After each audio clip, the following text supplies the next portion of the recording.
ತುಂಬಾನೇ ಟೇಸ್ಟಿಯಾಗಿರೋ ಮೂಲಂಗಿಕಾಯಿ ಮತ್ತೆ ಆರೋಗ್ಯಕ್ಕೂ ಕೂಡ ಬೆನಿಫಿಟ್ಸ್ ಇರುವ ಮೂಲಂಗಿಕಾಯಿ ಪಲ್ಯನ ಯಾವ ರೀತಿಯಾಗಿ ಮಾಡಬಹುದು ಉತ್ತರ ಕರ್ನಾಟಕದ ಶೈಲಿಯಲ್ಲಿ ಅಂತ ತೋರಿಸಿಕೊಡ್ತಾ ಇದ್ದೀನಿ.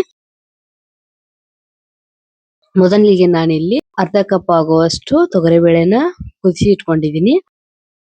ನಂತರ ಒಂದು ಪ್ಯಾನ್ ನ ಇಟ್ಟು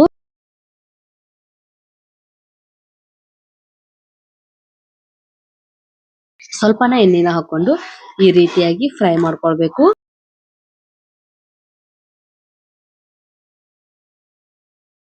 ಕಲರ್ ಸ್ವಲ್ಪ ಚೇಂಜ್ ಆಗ್ಬೇಕು, ಅಲ್ಲಿವರೆಗೂ ಮಾತ್ರ ಫ್ರೈ ಮಾಡ್ಕೊಳ್ಬೇಕು.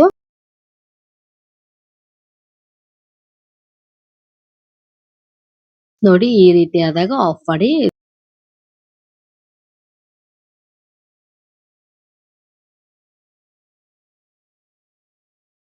ನಂತರ ಅದೇ ಬಾಣಲಿಗೆ 1 ಟೀ ಸ್ಪೂನ್ ಆಗುವಷ್ಟು ಎಣ್ಣೆನ ಹಾಕೊಂಡು ಅದಕ್ಕೆ ಸಾಸಿವೆ ಜೀರಿಗೆನ ಹಾಕೊಳ್ಬೇಕು. ಸಾಸಿವೆ ಜೀರಿಗೆ ಚಿಟಪಟ ಅಂತ ಆದ್ಮೇಲೆ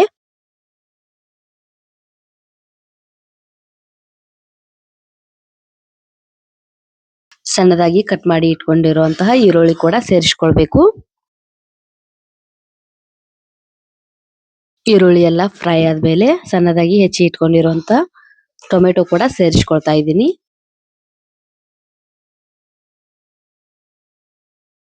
ನೋಡಿ ಟೊಮೆಟೊ ಎಲ್ಲ ಫ್ರೈ ಆದ್ಮೇಲೆ ನಂತರ ಚಿಟಿಗೆ ಅರಿಶಿನ ಪುಡಿ ಮತ್ತೆ 1 ಟೀ ಸ್ಪೂನ್ ಆಗುವಷ್ಟು ಅಚ್ಚ ಖಾರದ ಪುಡಿನ ಸೇರಿಸ್ಕೊಳ್ತಾ ಇದ್ದೀನಿ. ನಂತರ 1 ಟೀ ಸ್ಪೂನ್ ಆಗುವಷ್ಟು ಗರಂ ಮಸಾಲ, 1 ಟೀ ಸ್ಪೂನ್ ಆಗುವಷ್ಟು ಧನಿಯಾ ಪುಡಿನ ಕೂಡ ಸೇರಿಸ್ಕೊಳ್ತಾ ಇದ್ದೀನಿ. ನಂತರ ಎಲ್ಲಾನು ಒಮ್ಮೆ ಡ್ರೈ ಮಿಕ್ಸ್ ಮಾಡ್ಕೊಳ್ಬೇಕು. ನಂತರ ಆವಾಗಲೇ ಫ್ರೈ ಮಾಡಿ ಇಟ್ಕೊಂಡಂತಹ ಮೂಲಂಗಿ ಕಾಯಿಗಳನ್ನು ಕೂಡ ಸೇರಿಸ್ಕೊಳ್ಬೇಕು.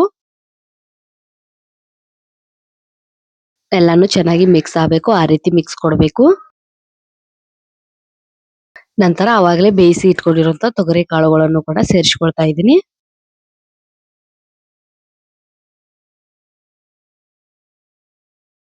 ಎಲ್ಲಾನು ಕೂಡ ಚೆನ್ನಾಗಿ ಡ್ರೈ ಮಿಕ್ಸ್ ಕೊಡಬೇಕು. ನಂತರ ರುಚಿಗೆ ತಕ್ಕಷ್ಟು ಉಪ್ಪನ್ನು ಕೂಡ ಸೇರಿಸ್ಕೊಳ್ತಾ ಇದ್ದೀನಿ.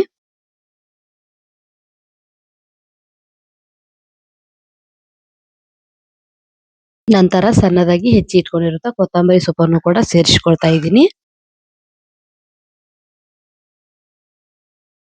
1 ಟೀ ಸ್ಪೂನ್ ಆಗುವಷ್ಟು ಬೆಲ್ಲದ ಪುಡಿನೂ ಕೂಡ ಸೇರಿಸ್ಕೊಳ್ತಾ ಇದ್ದೀನಿ.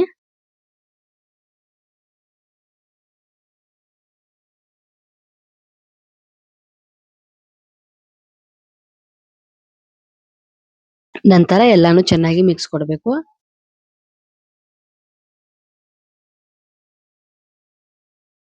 ಎಲ್ಲಾನು ಮಿಕ್ಸ್ ಕೊಟ್ಟು 1 ಕಪ್ ಆಗುವಷ್ಟು ನೀರನ್ನ ಸೇರಿಸ್ಕೊಂಡು ಚೆನ್ನಾಗಿ ಬೇಯಿಸ್ಕೊಂಡ್ರೆ ತುಂಬಾನೇ ಚೆನ್ನಾಗಿರೋ ರೊಟ್ಟಿ ಜೊತೆ ಕಾಂಬಿನೇಷನ್ ಆಗಿರೋ ಉತ್ತರ ಕರ್ನಾಟಕ ಶೈಲಿಯಲ್ಲಿ ಮೂಲಂಗಿಕಾಯಿ ಪಲ್ಯ ರೆಡಿ ಆಗುತ್ತೆ. ಖಂಡಿತ ಮನೆಯಲ್ಲಿ ಟ್ರೈ ಮಾಡಿ ನೋಡಿ.